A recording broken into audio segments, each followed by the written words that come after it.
Dans cette vidéo, nous allons nous intéresser au clickjacking, qui signifie tout simplement détournement de clic. Vous allez voir dans la littérature, soit on l'écrit en un seul mot, comme je l'ai fait ici, soit il sera écrit en deux mots, clickjacking. Dans un premier temps, je vais vous montrer ce qu'on appelle le clickjacking, donc ce type d'attaque, et après on verra comment s'en protéger. À ce niveau-là, j'ai une petite application Laravel. Pour ceux qui ne le savent pas, Laravel, c'est ce qu'on appelle un framework web PHP. Donc, il va nous permettre très facilement de pouvoir concevoir des applications web en PHP. Là, on va tenter de se connecter. Je mets mon mot de passe et tout est parfait. On peut imaginer qu'on a un dashboard au niveau duquel un administrateur pourra décider s'il souhaite, oui ou non, donner accès à des informations confidentielles à différentes personnes. Donc, si quelqu'un a besoin d'avoir accès à ces informations, il émet une requête et l'administrateur sera libre de l'approuver ou non. Ici, on va cliquer sur Yes et on peut voir que l'accès a été octroyé à la personne qui l'a demandé. Au niveau de Laravel, on a la possibilité d'écrire des commandes en console. Donc là, j'ai eu à écrire une petite commande qui me permet de pouvoir supprimer toutes les permissions. Je viens à ce niveau-là, j'actualise et vous voyez, je n'ai plus de permission d'octroyer. Venons à présent au niveau du site du hacker. Pour ceux qui ont eu à regarder la vidéo précédente portant sur les failles CSRF, cette interface devrait vous sembler un tout petit peu familière. Mais avant de regarder le code source derrière cette page, revenons ici, j'aimerais vous montrer quelque chose.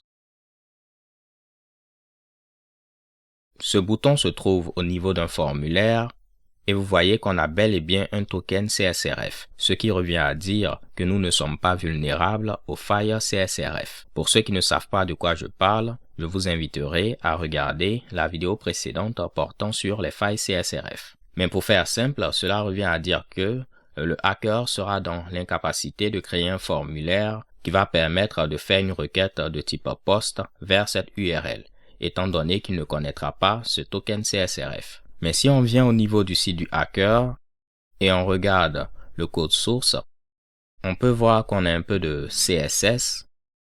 On a notre H1 qui dit que nous sommes les gagnants de la tombola du Black Friday. On a un petit formulaire ici qui contient juste un bouton sur lequel on peut cliquer afin de réclamer notre argent. Mais la partie qui m'intéresse, c'est cette partie-là. Vous voyez, on a un iframe. Et la source, c'est l'URL qui mène vers le dashboard qui est présent ici, ok? Donc, localhost 5000/dashboard. Clairement, c'est ce qu'on a ici. Et lorsque vous utilisez votre iframe, cela va permettre donc de pouvoir faire un embed de cette page au niveau de cette autre page. Moi, ce que j'ai eu à faire, c'est utiliser un peu de CSS afin de faire en sorte que le bouton qui est présent à ce niveau soit au-dessus de ce bouton-là. Donc, lorsqu'on va cliquer sur ce bouton, on aura l'impression que c'est sur ce bouton qu'on clique, alors qu'en réalité, on est en train de cliquer sur le bouton qui est présent ici. Essayons de voir ceci.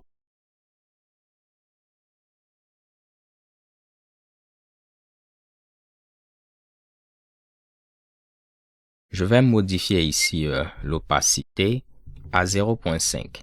On revient au niveau du navigateur, on actualise, et vous voyez, en réalité, on va cliquer sur le bouton qui est présent ici. Et si l'administrateur le fait sans le savoir, il va donc donner accès aux données confidentielles au hacker. Donc là, c'est très important de comprendre pourquoi on n'aura pas d'erreur en rapport avec le token CSRF. Étant donné que notre iframe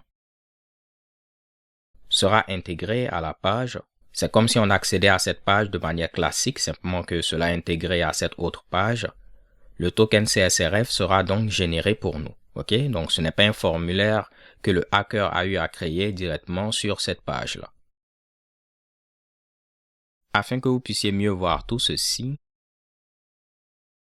je vais dans un premier temps enlever le code CSS, le commenter. Lorsque vous mettez iframe et vous précisez une URL au niveau de la source, Cela va permettre d'intégrer cette page au niveau de votre autre page, raison pour laquelle on a ce Mitsubishi là. Ce que je fais ensuite, c'est utiliser un peu de CSS afin de déplacer ce iframe de telle sorte que le bouton soit positionné au-dessus de l'autre bouton. Et on met l'opacité à 0 pour que rien ne soit affiché. La victime ne va donc se douter de rien et vous allez voir si je clique ici, vu qu'en réalité j'aurais cliqué sur ce bouton, j'aurais octroyé l'accès aux différentes données confidentielles au hacker. Donc voici présenté assez rapidement le détournement de clic, encore appelé clickjacking. On a l'impression de cliquer sur quelque chose, mais en réalité on clique sur quelque chose d'autre. Je vais fermer ceci et on va tenter de voir maintenant comment se protéger de cette attaque. Vous allez voir, ce sera très simple. Il va nous falloir ajouter un header qui a pour nom XFrameOption. C'est difficile pour moi de prononcer ceci. Si on cherche ceci au niveau de Google, on va cliquer sur ce lien. Donc on nous dit que l'option d'entête HTTP XFrameOptions permet de spécifier si oui ou non un navigateur dispose des autorisations pour charger une page dans un frame, un iframe ou un élément de type object. Cette option permet à un site d'éviter les attaques du type clickjacking en s'assurant que son contenu ne puisse pas être intégré au sein d'autres sites web. Quelque chose de très important, on nous dit que cette sécurité n'est disponible que dans le cas où le navigateur supporte l'option XFrameOptions. Donc, si vous descendez, vous allez voir où est-ce que ceci est supporté. On y reviendra dans quelques instants. Mais les valeurs possibles sont ici deny, same origin, allow from et allow all. Essayons de comprendre chacune des valeurs. On nous dit que si la valeur deny est spécifiée, le chargement de la page ne pourra pas se faire dans une frame, que ce soit d'un site extérieur ou depuis la même origine. Donc si on met cette valeur, on ne pourra pas faire l'embed au niveau d'un autre site web. De la même manière, l'embed ne va pas fonctionner sur un site de la même origine. Par contre, si l'on spécifie same origin, on peut toujours afficher la page dans une frame tant que le site qui l'intègre est le même que celui servant la page, ok? Donc ça va marcher ici, mais pas à ce niveau-là. Si la valeur qu'on met, c'est same origin. Et là, from, comme vous pouvez l'imaginer, on pourra autoriser ceci uniquement pour cette URI. Donc cela pourra marcher si on est sur example.com. Et allow all permet de dire que la page peut être affichée dans une frame, peu importe le site qui essaie de la charger. Pour résoudre donc ce problème, il va nous falloir simplement rajouter ce header. Au niveau de Laravel, vous avez ce qu'on appelle le middleware. Le principe du web est simple, on fait une requête et on attend une réponse. Le middleware est entre la requête et la réponse. Donc nous aurons la possibilité, via un middleware, de manipuler la réponse avant de la retourner. Je vais donc créer un middleware que je vais appeler FrameHeaders Middleware. On vient au niveau de notre application, pourquoi pas. On va fermer l'application du hacker et je vais ouvrir celle-ci. On a créé notre middleware qui se trouve à ce niveau-là. Je vais sauvegarder ma réponse au niveau d'une variable response que je pourrai retourner par la suite. Mais avant de retourner cette réponse, on va la manipuler afin de rajouter un header XFrameOptions. Et la valeur, ce sera deny. Lorsque vous créez votre middleware, il faudra décider de l'appliquer. Donc moi, je vais l'appliquer de manière globale. Je mets donc FrameHeaders Middleware et on va pouvoir mettre le FQN de cette classe. Donc pour toutes mes requêtes, ce middleware sera appliqué. Si je viens donc au niveau du navigateur, on actualise. Je vais tenter de faire inspecter, network, actualiser de nouveau. Vous allez voir que ce header a été rajouté. Et vu qu'il a été rajouté, on ne pourra plus faire un embed de notre page. On va refaire inspecter. On vient au niveau de la console. Vous voyez, on a une erreur. On nous dit qu'on a refusé d'afficher cette page parce que l'option XFrameOptions qui a été setée sur ce site web a comme valeur deny. Donc, si je viens au niveau de éléments, on tente de retrouver notre container. Je modifie l'opacité à 0.5. Vous voyez qu'en réalité, notre page n'a pas été affichée. Donc, le fake qu'on avait eu à faire pour le bouton qui est présent ici ne pourra pas se produire. Juste pour vous le prouver, on va supprimer toutes les permissions. On a de nouveau ceci.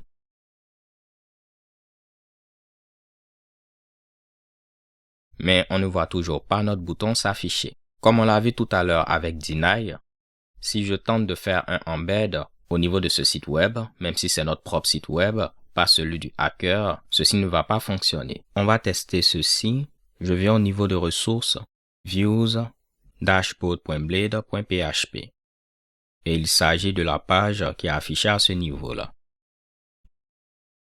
Je vais mettre un iframe. On enlève ce frame border et la source, ce sera localhost 2.5000/dashboard. Si on vient au niveau du navigateur, on actualise. On peut voir que de la même manière, l'embed ne fonctionne pas, ok? Même si on est sur la même origine. Par contre, si au niveau du middleware, on avait mis comme valeur same origin, comme on l'a vu à ce niveau-là, ceci n'allait pas fonctionner sur le site du hacker. Échec et bam, mais par contre, de ce côté-là, tout va fonctionner vu que c'est la même origine, localhost 2.5000. On actualise.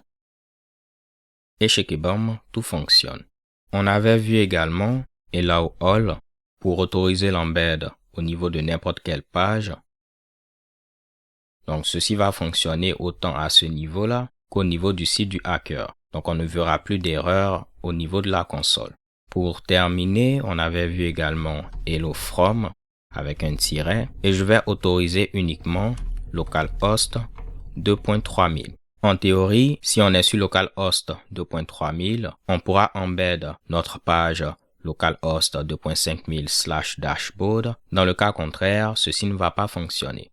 Mais si on vient au niveau du navigateur, on va tenter d'actualiser ici. Vous voyez que l'erreur qui est affichée est un tout petit peu spéciale. On nous dit que le header XFrameOptions qu'on a eu à spécifier est tout simplement invalide. En réalité, la directive hello from n'est pas ici reconnue. Donc le header XFrameOptions sera ignoré. Donc là, clairement, le problème vient du fait que cette directive hello from n'est pas reconnue par Google Chrome. Je suis sur Google Chrome. Clairement, si vous vous rappelez, je vous avais parlé du support sur les différents navigateurs. On peut voir que pour cette directive, hello from, elle n'est pas supportée sur Google Chrome. Par contre, elle est supportée sur Microsoft Edge, supportée au niveau de Firefox, version 18, Internet Explorer, version 8, et ainsi de suite. Étant donné donc que cette directive n'est pas supportée au niveau de Google Chrome et aussi au niveau de certaines versions de Firefox, ce que d'autres développeurs font souvent, c'est quoi? Ils vont mettre ici deny, mais ils vont rajouter ce header de manière dynamique. S'ils veulent autoriser ceci à localhost 3000, ils vont vérifier est-ce que la demande d'embed a été effectuée par notre ami localhost 2.3000. Si ceci a été fait par localhost 2.3000, on ne va pas rajouter ce header. Comme ça, il pourra faire l'embed. Dans le cas contraire, on va rajouter ce header. Et pour savoir si ceci vient de localhost 3000, généralement, ils vont se baser sur ce qu'on appelle le HTTP referrer. Si on lit un peu ceci, on nous dit que le HTTP referrer est une en-tête HTTP qui permet d'identifier l'adresse de la page web qui a eu à linker la ressource qui a été demandée. En vérifiant donc le referrer, la nouvelle page web peut voir d'où est-ce que la requête provient. Généralement, il n'est pas recommandé de se baser sur ce HTTP referrer. Premièrement, il se peut que dans certains cas, la valeur soit nulle, étant donné qu'on a accédé directement à la ressource. La valeur peut être également nulle si on décide de ne pas la partager. Et cette valeur, on peut la modifier. Vu qu'elle peut être modifiée, vous ne pouvez pas être sûr que la requête provient bel et bien, par exemple, de localhost 3000. Donc, clairement, il ne faudrait pas se baser sur ce Mitsubishi pour ajouter soit deny ou non. Une petite parenthèse avant de continuer. Pour ceux qui ne sont pas familiers avec Laravel, les middleware peuvent être appliqués de manière globale ou bien de manière spécifique à une route donnée, ok? Donc, imaginons que ce middleware, je souhaite l'appliquer uniquement sur ma page dashboard. Je vais donc nommer ce middleware en deny frame option. Je n'arrive plus à écrire ceci. Et maintenant, de manière spécifique, je pourrais venir au niveau de mon dashboard qui permet de pouvoir retourner cette vue dashboard.blade.php. Il y a déjà un premier middleware qui permet de dire que pour accéder à cette page, il faut être connecté. Je vais rajouter notre deny frame option.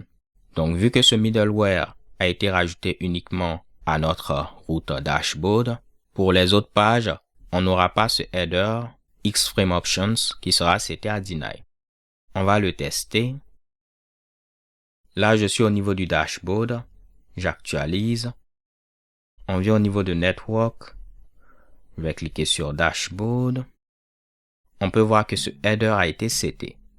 Par contre, si on vient au niveau de la page d'accueil, étant donné qu'on n'a pas appliqué ce middleware, vous verrez qu'on n'aura pas de header xFrameOptions.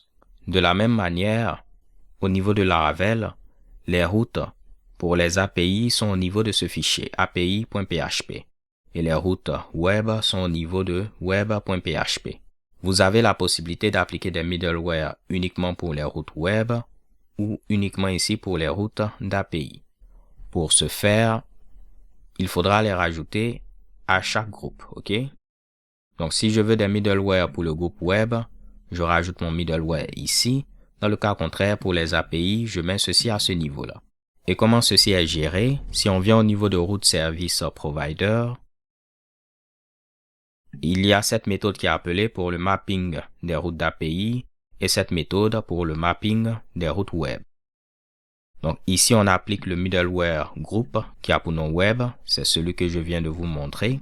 Donc tous ces middleware seront appliqués aux routes qui sont définies dans route web.php. Et tous les middleware pour le groupe API, ce Mitsubishi-là, seront appliqués aux routes définies dans route API.php. Ce que je peux donc faire, c'est dire que ce middleware, je vais l'appliquer à toutes mes routes définies ici. Ok?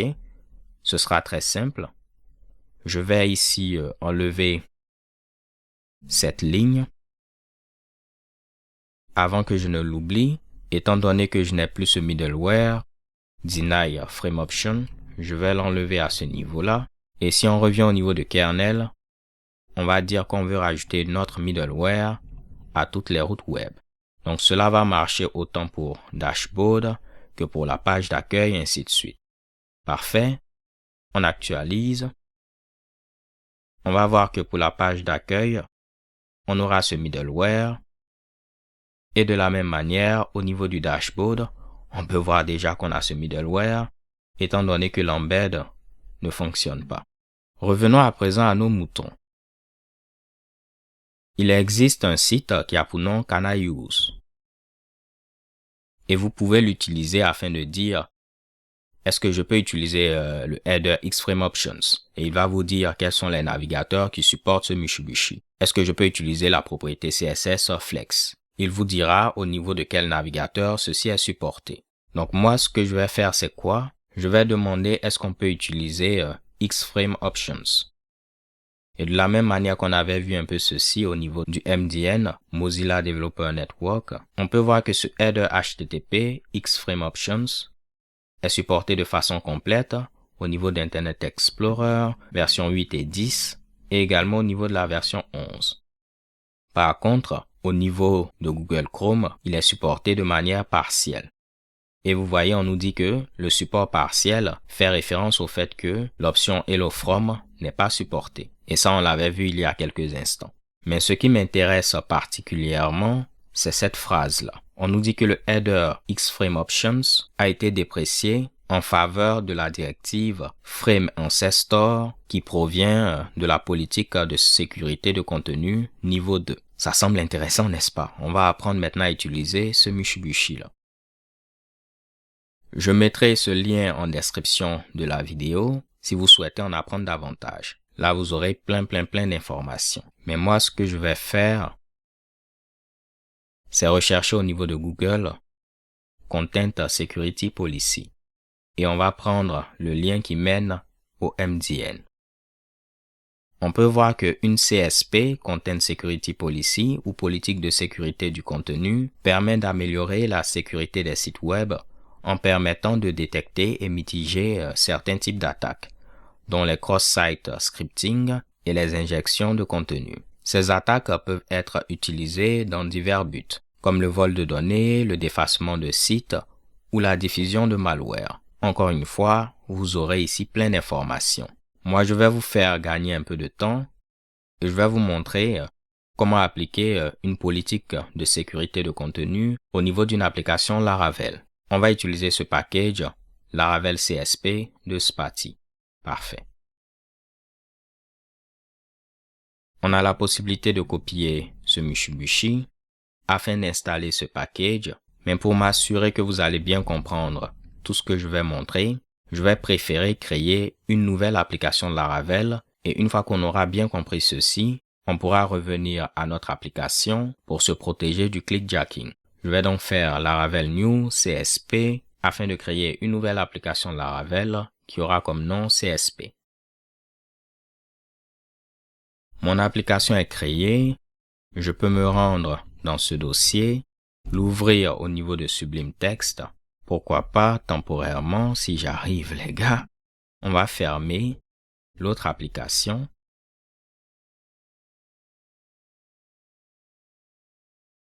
Et je pourrais installer ce package.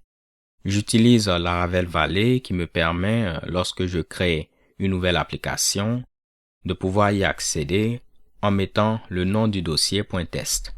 Donc j'aurais pu utiliser phpartisan-serve et accéder sur localhost 8000, localhost 5000, ainsi de suite.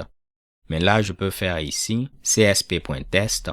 Je vais aller pourquoi pas en HTTPS et je pourrais accéder à mon application. Une fois que le package est installé, on nous demande de publier le fichier de configuration. Je vais le faire. Et un fichier csp.php a été créé dans le dossier config. Config csp.php et voici la configuration par défaut. Essayons de voir est-ce que quelque chose a eu à changer au niveau de notre page. Non, rien n'a changé. On va continuer. On nous dit que si on souhaite appliquer les headers de politique de sécurité de contenu au niveau de toutes nos réponses, il faudra rajouter ce middleware. Ils ont eu à le rajouter au niveau du groupe web. On va faire pareil, app, http, kernel. On vient au niveau du groupe web et on pourra rajouter ce middleware qui va se charger de rajouter un bon nombre de headers pour notre politique de sécurité de contenu. Je reviens au niveau du navigateur. Voyons voir est-ce que quelque chose a changé. Et chez Kebam, clairement, on n'a même plus de stylisation. Si je fais inspecter, vous voyez qu'on a plein d'erreurs ici. Essayons d'expliquer ces erreurs. Si on revient au niveau de la configuration, donc c'était au niveau de config csp.php, vous voyez qu'on a une politique qui est appliquée par défaut. C'est cette politique basic qui se trouve au niveau de Spatie, bien Spatie, je ne sais pas comment prononcer ceci, CSP, Policies et la classe Basic. Je vais cliquer sur ce Mitsubishi et voici toutes les directives qui sont ajoutées par défaut si on utilise cette politique Basic. Cela revient donc à dire, si je n'avais aucune directive, probablement tout allait fonctionner. Et chez Kebom, c'est le cas. Mais si on rajoute ces directives et on vient au niveau de Network, probablement plein de headers vont être ajoutés en rapport avec notre CSP. Vous pouvez voir que tout ceci a été rajouté pour nous. Voyons les erreurs une à une. J'actualise et on va s'intéresser à cette première erreur. On nous dit qu'on a refusé de charger ce CSS étant donné qu'il viole la directive CSP Style SRC Self et non ça ce Mitsubishi là. En grosso modo, c'est quoi? Si je clique sur Style, donc on va cliquer sur Directive, vous voyez on a ici Style qui est tout simplement une constante pour Style SRC. Et la valeur associée, c'est Self. Cela permet de dire que les liens CSS, les liens de stylisation qu'on va charger, vont devoir provenir de csp.test, alors que cette URL n'est pas en rapport avec csp.test. Et si on regarde clairement, au niveau de la vue qui est chargée, c'est welcome.blade.php, on tente de charger ce CSS qui provient d'une autre URL. Si je n'avais donc pas ceci, on va tenter d'actualiser. Vous pouvez voir que l'erreur a changé un tout petit peu. Avant, on avait style src, il y avait un self avant ce nonce-là. Je vais juste décommenter ceci, actualiser. Vous voyez, on a un self avant le nonce. Self, comme je l'ai dit, pour dire que on va autoriser uniquement le chargement de fichiers de stylisation qui proviennent de csp.test. Mais si on commande ceci, l'erreur suivante est en rapport avec cette directive qui touche aussi à la stylisation. Et on peut voir nonce et Mitsubishi et clairement ici on a nonce directive. Je vais donc commenter ceci pour l'instant et mettre un point virgule pour ne pas avoir d'erreur. J'actualise et vous voyez, l'erreur est maintenant en rapport avec default SRC. Donc on peut aller comme ceci étape par étape, essayer de commenter les différents Mitsubishi, histoire de ne plus avoir de problème, mais clairement ce n'est pas la solution, n'est-ce pas les gars? Il faudrait comprendre à quoi tout ceci sert. Donc revenons à nos moutons. Ce qu'on va faire, c'est créer notre politique de contenu de sécurité customisée. Ceci est expliqué au niveau de la documentation. Si on souhaite créer notre propre politique de sécurité de contenu, on pourra créer une classe qui va hériter de policy. Si on ne veut pas se fatiguer, on peut hériter de basic et puis rajouter ce qu'on souhaite rajouter. En réalité, basic hérite déjà de policy, donc notre classe va aussi hériter de façon implicite de policy. Je vais venir au niveau de app HTTP. Je vais créer un dossier CSP au niveau duquel je vais créer un sous-dossier policies. Et là, je vais créer ma politique de sécurité de contenu, mycustompolicy.php. Le namespace, ce sera app http csp policies, donc app http csp policies. Ma classe aura pour nom myCustomPolicy et elle va hériter de basic.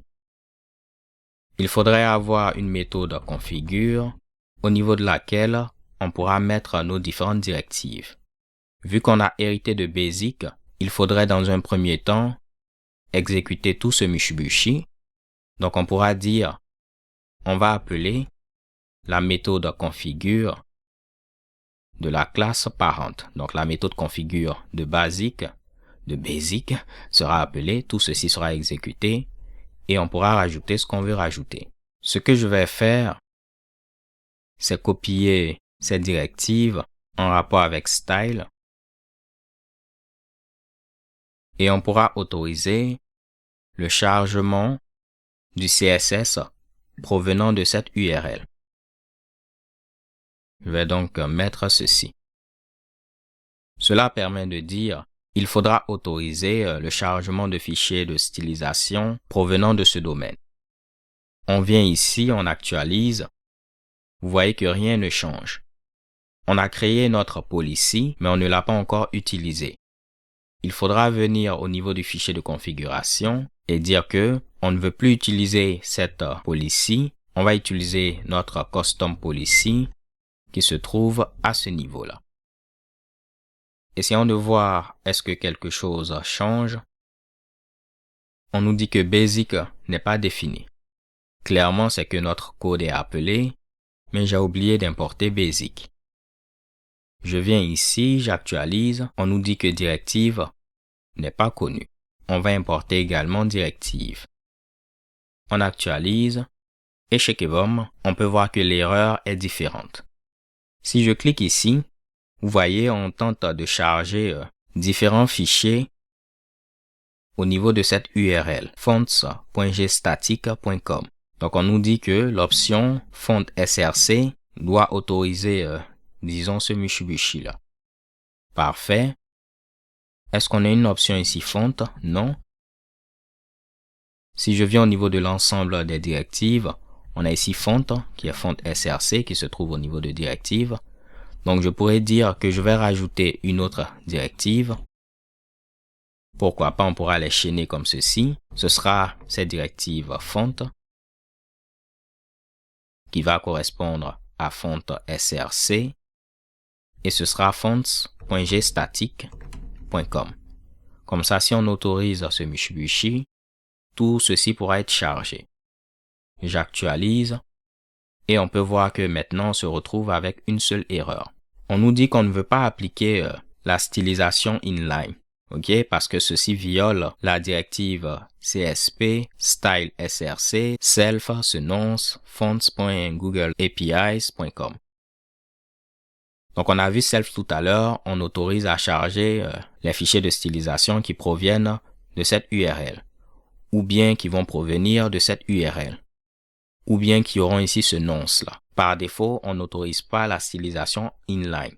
Si on regarde l'erreur un peu plus en détail, ici, on a une stylisation en ligne, ok? La balise style avec cette stylisation. Pour que vous puissiez mieux comprendre, je vais actualiser et copier toute la politique qu'on a eu à définir. On va mettre ceci sur différentes lignes. Et vous voyez en réalité, pour base, la valeur c'est self. Vous voyez, base URI, self. Pour connect, c'est self. On a ce Mitsubishi là. Ensuite, pour la directive style, on a rajouté self. On a ici self. Après, on a rajouté ici cette histoire de nonce. Raison pour laquelle on a ce nonce. Et après, nous, on a eu à rajouter à tout ceci fonts.googleapis.com. Raison pour laquelle vous avez ceci. Le nonce va correspondre à une valeur aléatoire qui est générée que vous pourrez utiliser afin d'autoriser différentes stylisations en ligne. Tout ce que vous aurez à faire, c'est simple. Au niveau ici de la documentation, si vous avez une stylisation en ligne, il faudra rajouter cet attribut nonce avec ici la valeur qui a été générée de façon aléatoire. Et il saura qu'il doit autoriser toutes les stylisations en ligne qui auront ce nonce-là. OK? Donc, c'est ce que je vais faire. On vient au niveau de welcome.blade.php. On va rajouter nonce et la valeur, ce sera csp_nonce. Si on vient au niveau du navigateur, on actualise. On peut voir que ceci a changé. On peut voir que ce nonce a été rajouté. Et si on regarde au niveau des erreurs, on n'a plus d'erreurs. De la même manière, si on venait rajouter, disons, un script en ligne, où je vais mettre simplement un alerte, hello world, vous allez voir qu'on aura une erreur. Parce qu'au niveau de notre politique, si on regarde basic, On autorise les scripts qui proviennent de csp.test. On autorise les scripts qui vont avoir le nonce qui sera généré de façon sécurisée, mais on n'autorise pas les scripts en ligne. Donc tout ce qu'il faudra faire, si je me retrouve, c'est rajouter également cet attribut nonce et appeler cette fonction csp_nonce. On n'aura plus de problème, notre JavaScript sera exécuté et vous pouvez voir Hello World. Il existe plein de directives et vous pourrez apprendre tout ceci au niveau de la documentation. Maintenant que j'ai expliqué ceci et que vous avez compris, je vais prendre un peu de temps afin de parler des autres options présentes au niveau de la configuration. Vous pouvez mettre ici une politique qui sera en mode report only. Ceci peut être intéressant si vous souhaitez tester une nouvelle politique ou bien changer une politique CSP existante. Vu que c'est en mode report only, vous pourrez être notifié pour savoir où est-ce que cette politique est violée, ainsi de suite. Pour être notifié, vous pouvez préciser une URI de report et le moyen le plus simple, c'est de créer un compte au niveau de reporturi.com où vous aurez une URL que vous pouvez configurer comme variable d'environnement qui aura ce nom, CSP Report URI. Cette configuration permet de dire est-ce que vous souhaitez activer ou non l'ajout des headers CSP, donc par défaut c'est à true vu que c'est ce qu'on veut. Et cela en rapport avec la classe qui est utilisée pour générer le nonce qu'on a eu à voir tout à l'heure. Donc par défaut c'est simplement une chaîne de caractères aléatoire de 32 caractères. Si je viens au niveau de Report URI, si on vient au niveau de pricing, pour 10 000 reports par mois, vous n'aurez rien à payer, donc c'est assez intéressant. Vous pourrez monitorer 3 sites avec 90 jours de rétention.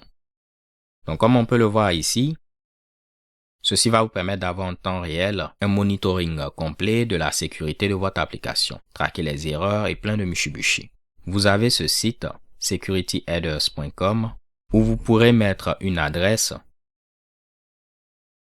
et il vous dira au niveau de cette adresse qu'est-ce qui est supporté en termes de header de sécurité. Donc on peut voir que XSS Protection est supporté. On parlera de ceci lorsqu'on va parler des failles XSS. On voit que le Content Security Policy est supporté. Donc il y a des headers de Content Security Policy au niveau de Facebook. Il y a des headers en rapport avec Xframe Options. Il y a des headers en rapport avec ici ce Strict Transport Security. On en parlera également. Mais ces deux headers qui sont assez récents ne sont pas supportés. Comme vous pouvez le voir, on peut avoir aussi bien notre header Xframe Options que ce header Content Security Policy. Pourquoi on fait ceci? Parce qu'au niveau d'Internet Explorer, ce header-là n'est pas supporté, alors que Xframe Options est supporté. Si on vient au niveau de Google, je mets Can I use Content Security Policy, on peut voir qu'on a deux versions. On a la version 1, donc Level 1, et Level 2. Il est recommandé maintenant d'utiliser le Level 2, où il y a eu ici des changements en rapport avec le Level 1 et différents Mitsubishi ont été rajoutés. Si on clique par exemple sur Level 1, après Level 2, venons au niveau de Level 1, on clique sur Ressources. La spécification est présente au niveau de cette URL. On va cliquer sur ce lien et on voit que le support a été stoppé. On nous recommande d'utiliser ce CSP Level 2. Et comme je vous l'ai dit, vous aurez un lien au niveau de cette documentation, de cette spécification, si vous souhaitez en apprendre davantage. Mais si on s'intéresse au Content Security Policy Level 2, on voit qu'au niveau d'Internet Explorer, on n'a pas de support. Pourquoi il est intéressant donc d'utiliser Xframe Options? Parce que lui au moins il est supporté au niveau de Internet Explorer. Et vu qu'il y a des utilisateurs qui l'utilisent encore, pour l'instant on peut combiner un peu ces deux-là. Si vous vous demandez encore pourquoi on a rajouté ce Content Security Policy, c'est parce qu'au niveau de Xframe Options, il y avait quand même plein de limitations. Par exemple, je vais tenter de revenir au niveau de notre application. Il n'est pas possible de dire que je veux autoriser HTTP localhost 3000 et SIM origine. La plupart des navigateurs vont prendre en considération l'un de ces Mitsubishi, pas les deux. Donc, dans le cas où vous souhaitez dire « Je veux autoriser l'intégration de ma page web au niveau de mon propre domaine » ou ici de localhost 3000, ceci ne va pas fonctionner parce qu'il faut fournir une seule valeur, ok? Et comme on vient de le voir également, ceci n'est pas supporté par tous les navigateurs. Moi, ce que je vais donc faire, c'est mettre deny et on va tenter de créer une politique de sécurité de contenu au niveau de notre application de clickjacking. On va suivre les mêmes étapes. Je vais tenter de remonter. Ça va aller un peu rapidement. On va publier la configuration. Parfait. Ensuite, on va appliquer notre middleware.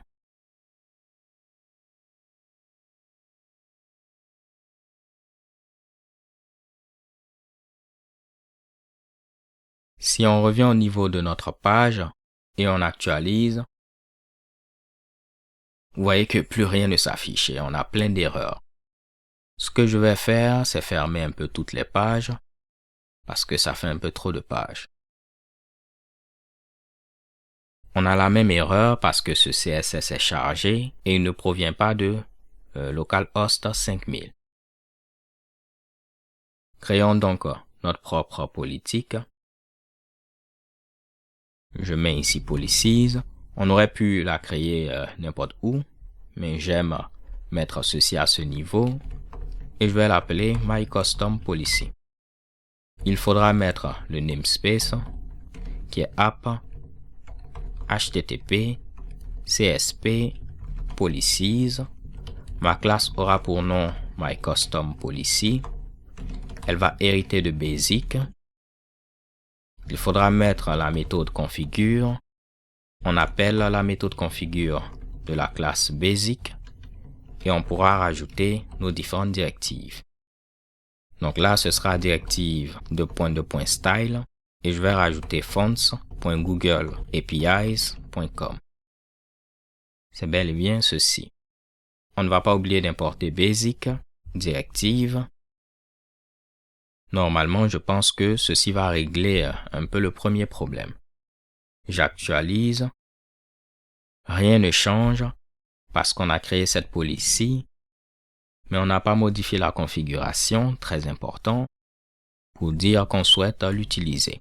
Je reviens au niveau du navigateur, j'actualise, et on peut voir que l'erreur change. Là, il faudra rajouter ici au niveau de font src, fonts.gstatic.com. Donc, je duplique ce Mitsubishi. On pourra chaîner l'appel des méthodes. Je mets la directive font src et ce sera fonts.gstatic.com. Parfait. On peut voir que le nombre d'erreurs a diminué. On ne peut pas avoir de style en ligne. Je viens au niveau de ressources, views, dashboard. On n'a pas de style en ligne. Welcome, on a un style en ligne ici. Je vais rajouter donc le nonce et ce sera CSP nonce. Je copie ceci. Est-ce qu'on a un script? Non. Je viens au niveau de layout app. Est-ce qu'on a un style en ligne? Non. Au niveau de hot, tous ces Mitsubishi, on n'a pas de style en ligne. OK? Parfait. On va actualiser.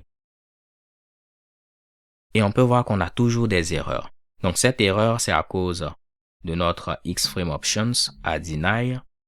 On ne peut pas ici faire un embed de notre page au niveau du iframe. Et ceci ne marche pas parce que, juste pour m'assurer qu'on est tous sur la même longueur d'onde, parce qu'on a mis le XFrameOptions à deny. Mais l'erreur qui est ici, on nous dit qu'on a toujours de la stylisation en ligne. Ça peut être un peu bizarre, mais l'erreur est très simple.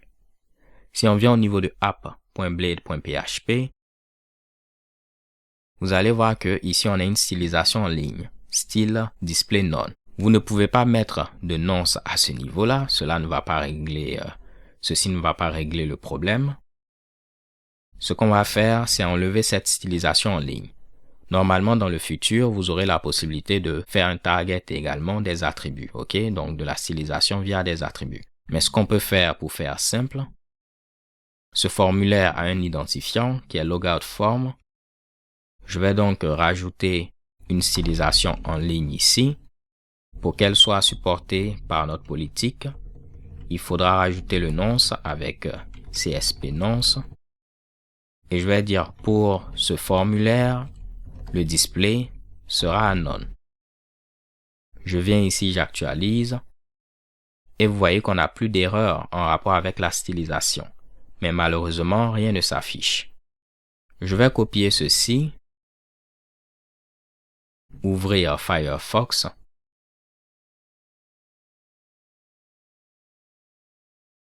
Et voir est-ce qu'on a une erreur différente. Je viens au niveau de la console, j'actualise.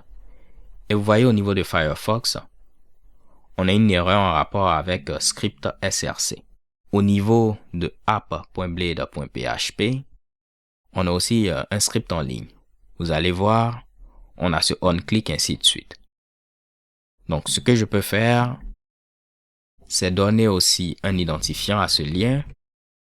Par exemple, logout link. Et tout juste en bas,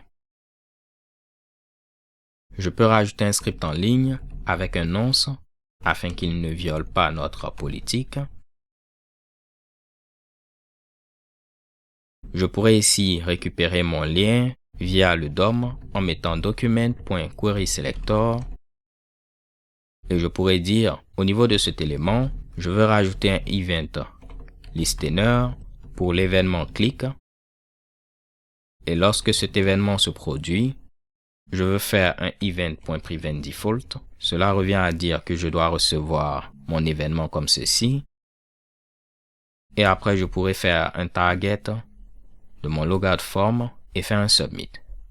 Pourquoi pas, pour avoir quelque chose de consistant, je peux mettre getElementById comme ceci. Donc grâce à cela, on n'aura plus de script en ligne. Parfait, je vais tenter d'actualiser. Et vous voyez, on a toujours une erreur.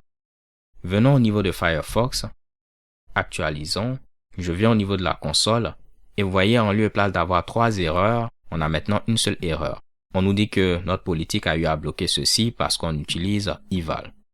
On va revenir au niveau du code source. On va fermer cette application CSP. Je vais revenir à l'autre application. Au niveau de la politique basic, on va cliquer sur directive. Vous voyez, on a l'ensemble des directives. Mais moi, ce qui m'intéresse, c'est au niveau de keyword. On a vu le mot-clé self. Mais vous avez aussi une safe eval. Cela va nous permettre d'autoriser l'utilisation non sûre ici de eval. De la même manière, on pouvait autoriser l'utilisation non sûre des scripts en ligne ou bien des styles en ligne en rajoutant ici une safe inline. Mais généralement, lorsque vous avez cette directive de nonce, ce unsafe inline sera ignoré. Juste pour vous le montrer, ici j'aurais pu dire j'autorise ceci et j'autorise également unsafe inline. Donc les styles en ligne, même s'ils n'ont pas de nonce, je veux les autoriser. Si on vient au niveau du navigateur, on actualise. Excusez, je dois importer keyword.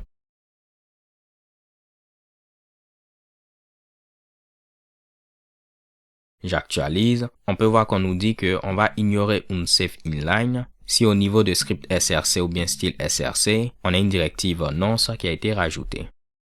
Moi, je vais enlever ceci. Et ce que je vais dire par contre, c'est rajouter la directive pour script et autoriser eval. Donc là, je pourrais mettre keyword unsafe eval. Tout ceci est expliqué au niveau des liens que je vais mettre en description. Au niveau de mon code, ce qui se passe, c'est qu'il y a des librairies qui sont chargées qui utilisent ce eval.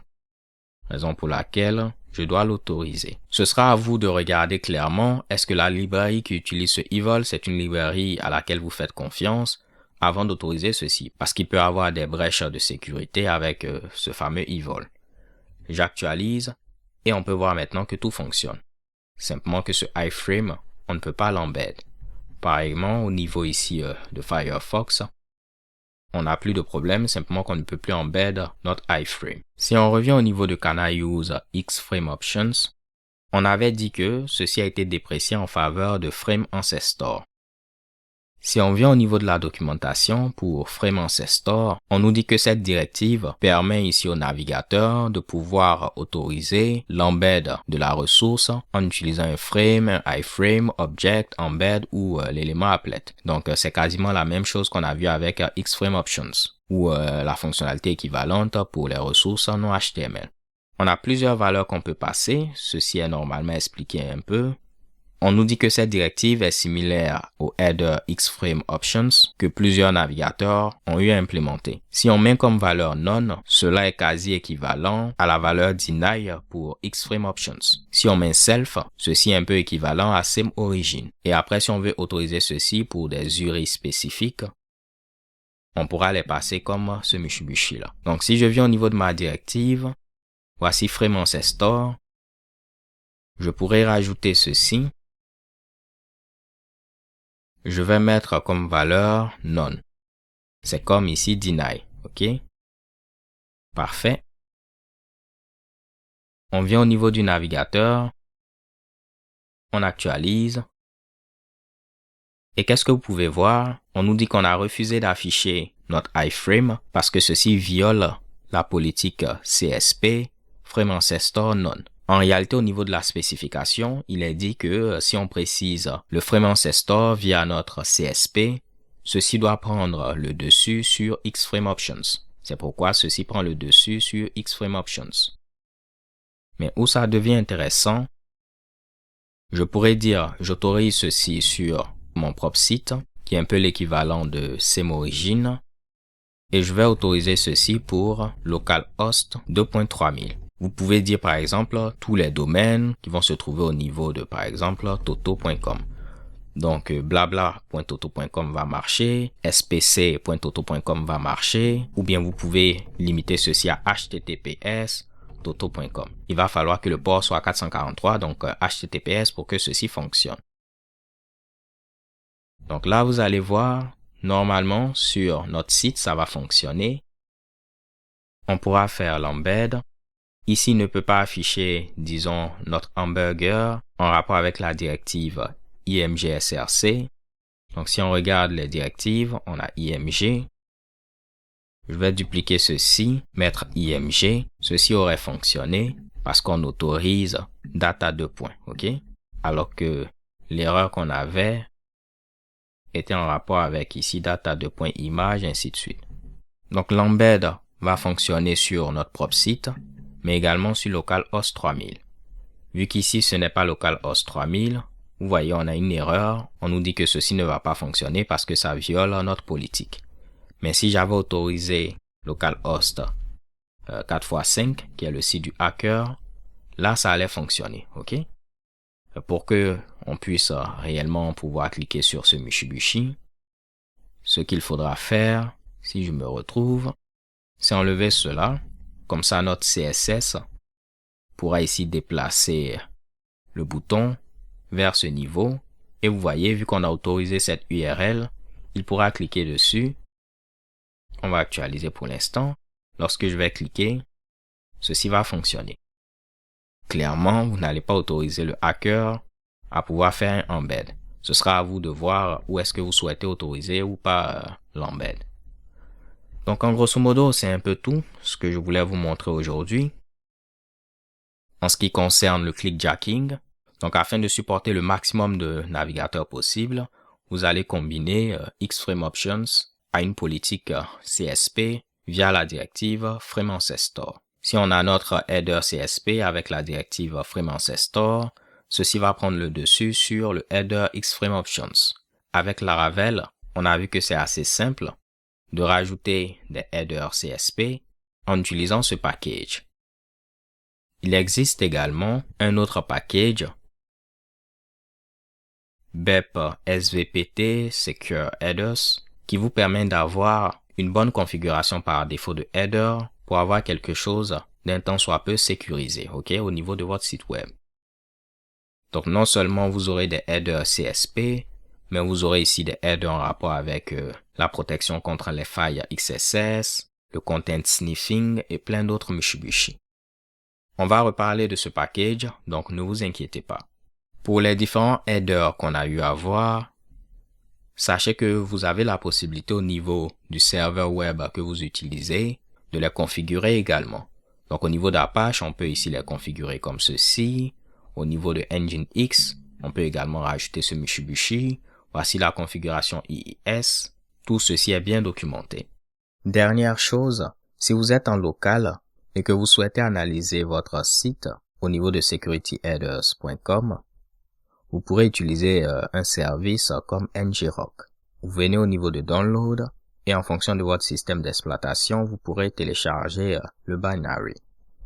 Sans problème, je vais tenter de démarrer mon application sur le port 5000 et on peut mettre ngrok http le port 5000 et il va nous donner une URL qu'on pourra utiliser, une URL publique. J'ai eu à télécharger ce binary au niveau de mon bureau, donc je pourrais faire ngrok http 5000 pour accéder à mon application depuis cette URL. Vu qu'elle est publique, je pourrais la passer ici et faire scan.